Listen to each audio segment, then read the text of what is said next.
ना श्री किशोरी जी ठाकुर जी से मिलवा दी। वृंदावन में एक मोर था, बिल्कुल सत्य बात बता रहे हैं। आहा, श्रीधाम वृंदावन में एक मोर जानते हो? मोर जानते ना? हाँ, मयूर। एक मोर था, वो वृंदावन में खड़ा होकर के पुकारा करता था, हे कृष्णा, हे माधव, हे मुरारी, हे चितचोर, हे माखन चोर, हे मुरली मनोहर, हे गोविंद, हे दामोदर, हे छलिया, हे नटवर नागर, हे नंद नंदन, हे यशोदा नंदन, हे देवकी नंदन, हे कृष्ण कन्हैया, हे कान्हा, हे मुरली बजैया, हे रास रचैया, हे द्वारकाधीश, हम पर कृपा करो। कई साल बीत गए, ठाकुर जी ने नहीं सुनी। रोने लगा बेचारा, आंखों से आंसू आ गए। श्री ठाकुर जी ने दर्शन नहीं दिए। जब उसको मन उसका खिन्न हो गया, आंखों से आंसू आने लगे, एक महात्मा मिल गए। भैया क्या बात है, क्यों रो रहे? महाराज बहुत साल हो गए, आज तक ठाकुर जी के हमको दर्शन नहीं भये। क्या बताएं, अब तो लग रहा है कुछ दिनों में मर जाएंगे और जन्म ऐसे ही चला जाएगा, बिना ठाकुर जी के दर्शन किए ही हम मर जाएंगे। बस यही मन में पीड़ा है, ठाकुर जी को बिना देखे मर जाएंगे। महात्मा बोले, भैया तू पागल है, एक काम कर, ठाकुर जी को पाना चाहता? हाँ महाराज, एक उपाय है। बोले महाराज बताओ क्या?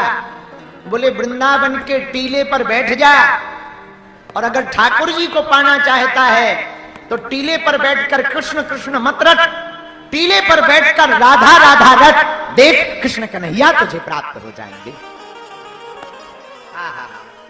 महात्मा की बात उसने मान ली।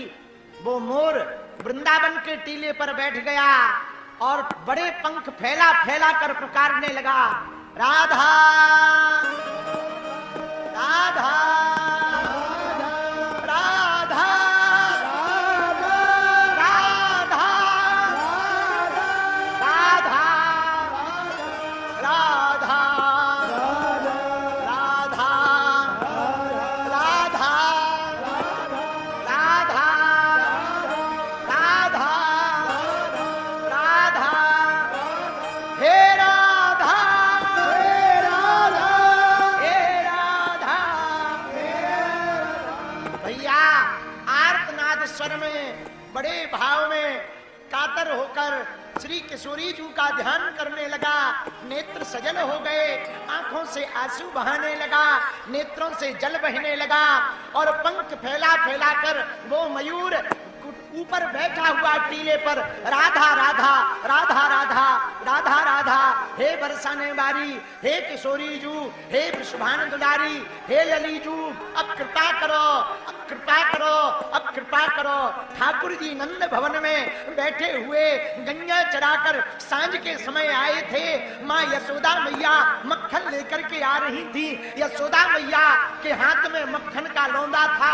श्री ठाकुर जी के कानों में आर्तनाद स्वर जब उस मोर का राधा राधा का पहुंचा, श्री नंद नंदन यशोदा नंदन देवकी नंदन चितचोर माखन चोर मुरली मनोहर छलिया गिरधारी बनवारी कृष्ण कन्हैया गुणचंद्र श्री बांके बिहारी लालजू के कानों में जब राधा राधा का नाद पहुंचा, ठाकुर जी से रहा नहीं गया, मक्खन का लौंदा किनारे कर दिया।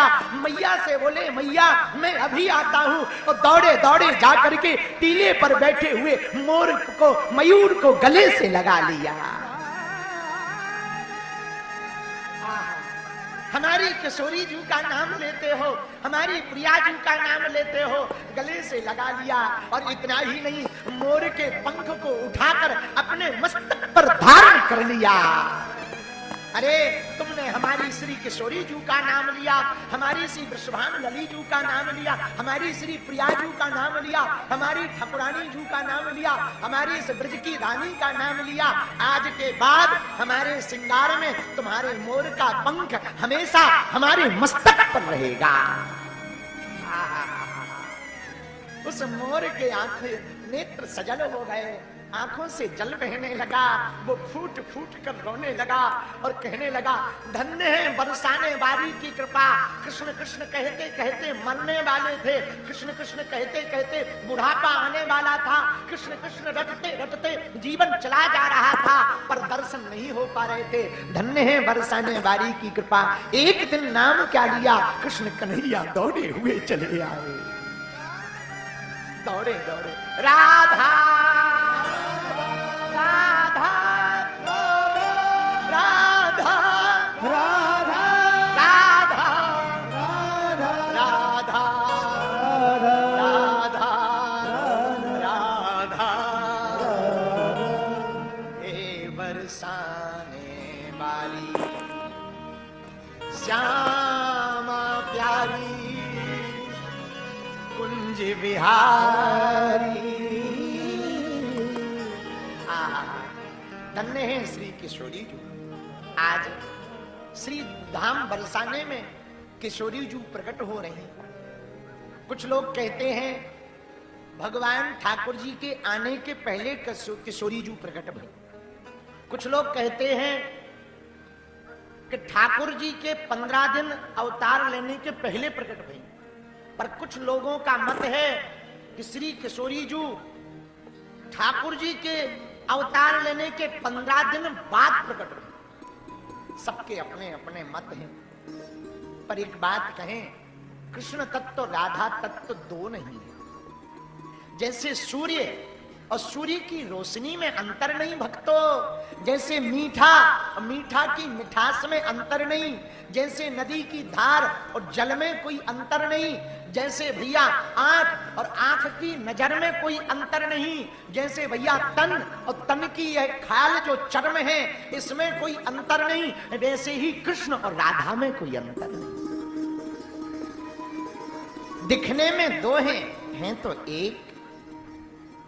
हम तो लेकिन श्री किशोरी जी का प्रागट्य ब्रजवासियों के भाव अनुसार ठाकुर जी के अवतरण होने के 15 दिन बाद का माने तो उत्तम। एक ब्रजवासी महापुरुष बहुत अच्छी कथा कहते थे।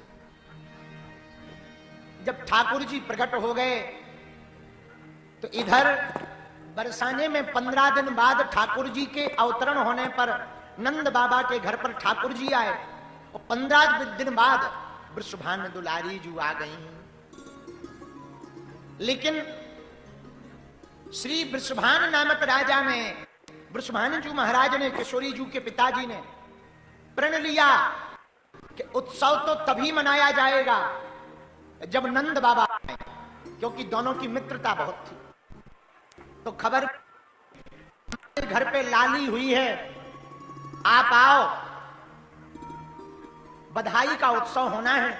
नंद बाबा ने कहा, भैया हमारे घर पे लाला भयो और तुम एक दिन पहले ही आए थे, कुछ दिन पहले ही आए थे, अब हम तो नहीं आ सकते। बोले नहीं आना तो पड़ेगा, उत्सव तो तभी मनाया जाएगा जब तुम आओगे। तो नंद बाबा ने यशोदा मैया से कहा, यशोदा बरसाने वाले वृषभानु जी का भाव प्रबल है, हम लोगों को जाना चाहिए। अच्छा तो हम, आप चले जाओ। नहीं नहीं यशोदा तुम भी चलो। यशोदा जी बोली तो हम कैसे चलें, लाला छोटो सो है। नंद बाबा बोले एक काम करो, लाला को भी ले चले। 15 दिन के ठाकुर जी, यशोदा मैया और नंद बाबा दोनों चल पड़े। तो श्री ठाकुर जी को भी बड़ी